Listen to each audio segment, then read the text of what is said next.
So, thinking about this prophet called Malachi, a prophet wasn't necessarily someone who predicted lots of things that were going to happen.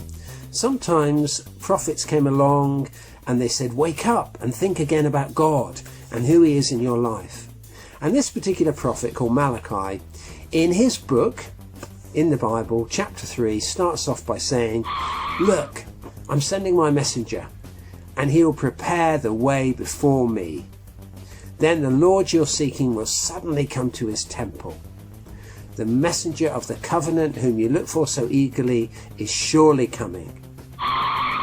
So that was John the Baptist. That was a prediction that John the Baptist was coming to prepare the way for Jesus.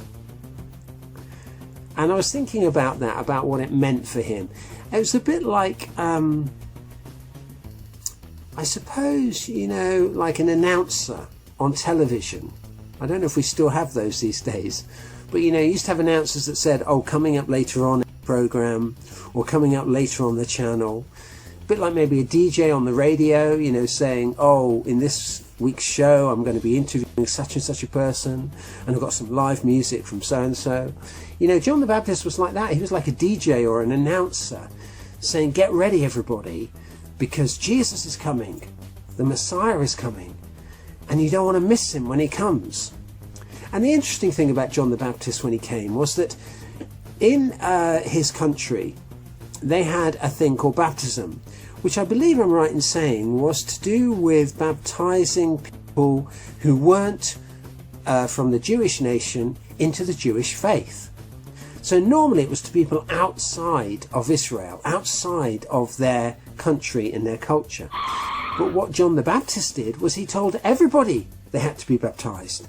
And it was like a way of taking a first step, a way of starting again, a way of saying, yes, I'm ready for when Jesus comes. And so he invited everybody to do that. And like I say, he had a big mouth and he wasn't frightened of speaking out. I may have shown you this before, but this is a little video that I made with our family, which tells the story of John the Baptist.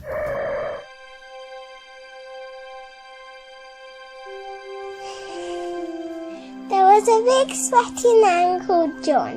He was hairy and scary and strong. With big wide eyes he said, get baptized.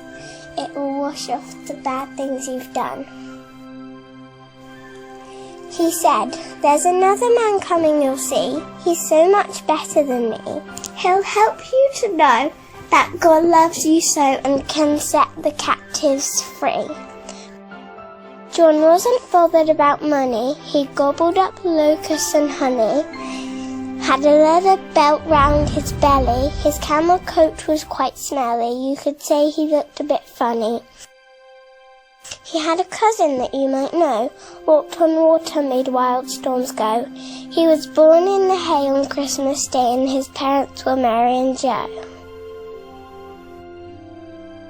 His name was Jesus, and one day he came to John and said, hey, I think that you ought to baptize me with water, and you'd better do it today. When Jesus came out all wet, a voice boomed from heaven and said, I love you, my son, you're my dear precious one. Then a dove flew down on his head. People were really amazed, even those who were grumpy and dazed. Jesus gave them a smile, then went off for a while to the desert for 40 days.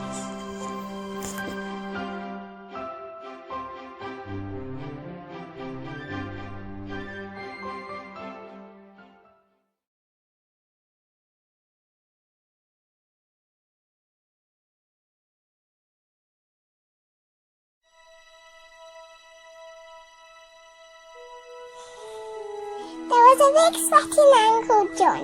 He was hairy and scary and strong. With big wide eyes he said, get baptized.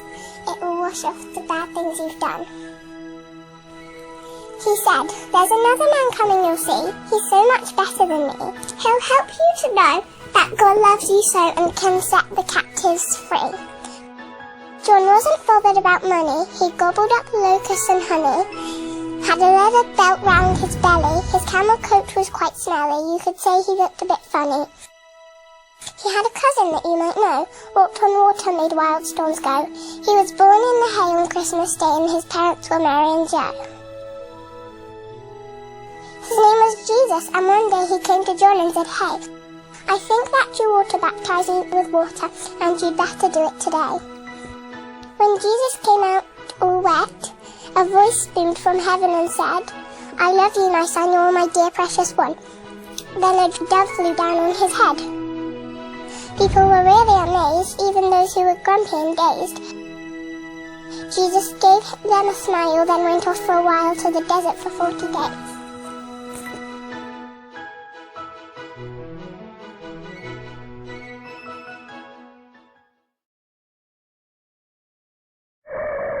There's a really old poem called The Night Before Christmas.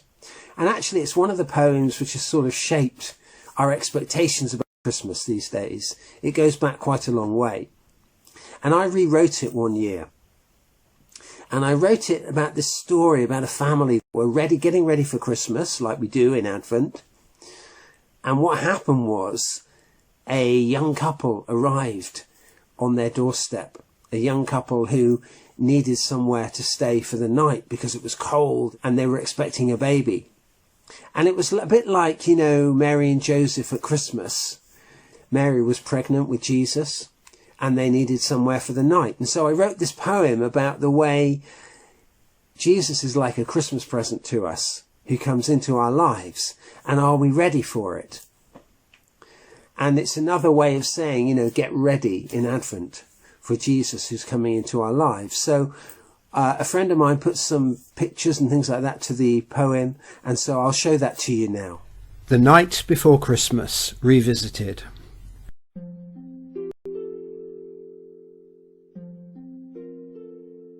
'Twas the night before Christmas, when all through the house not a creature was stirring, not even a mouse. The stockings were hung by the chimney with care, in hopes that St. Nicholas soon would be there. The children were nestled all snug in their beds, while visions of sugar plums danced in their heads. All of us wrapped up in nightgown and cap, had just settled our brains for a long winter's nap. When out on the lawn there arose such a clatter, I sprang from the bed to see what was the matter. Away to the window I flew like a flash, tore open the shutters and threw up the sash. The moon on the breast of the new-fallen snow gave the lustre of midday to objects below, when what to my wondering gaze should appear but two pairs of eyes brimful of fear. With a faint little smile they beckoned to me, waved up at the window as they hid near a tree. So gathering my wits I flew down the stairs, and the family followed, wondering what could be there.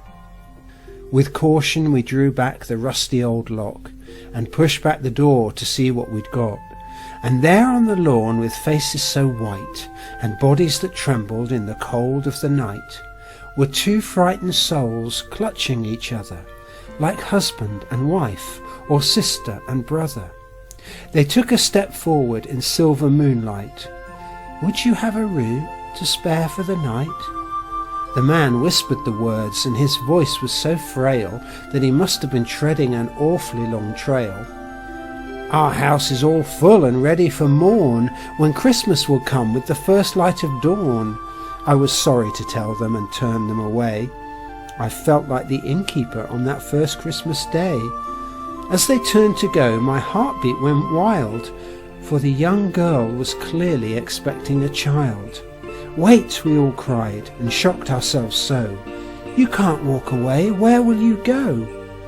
"We'll find somewhere soon," the man said with a smile. "We've been knocking on doors for a good long while." And we watched as they melted back into the night, and quite soon had gone from our sight. The poem goes on, but I'm going to stop it there because it's at that point that we want to think really about being ready to welcome Jesus into our lives, being ready to welcome the God of Christmas.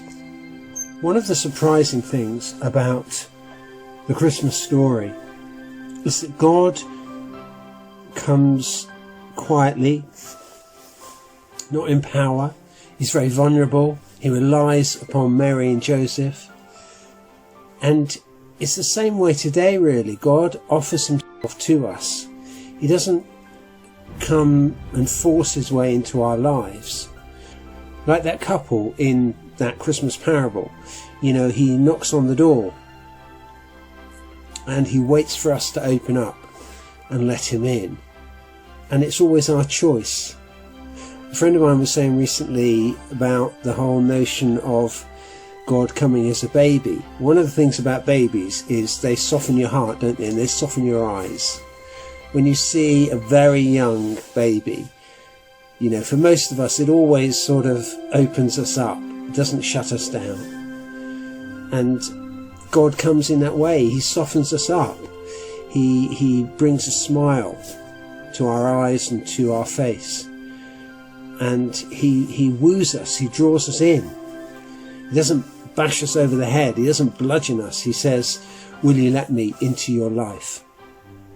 And going back to that idea of autumn and sweeping away the leaves and clearing away the stuff that's sort of a bit worn down and a bit tired and a bit dead, kind of making a way. That's what John the Baptist was doing. He was making a way in people's lives for God.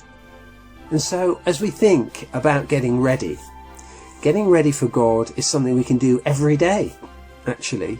It's not just about at Christmas time or other times of the year, but every day, at the start of each day, we can say, God, come into my life again. Help me to listen to you. Help me to follow your ways.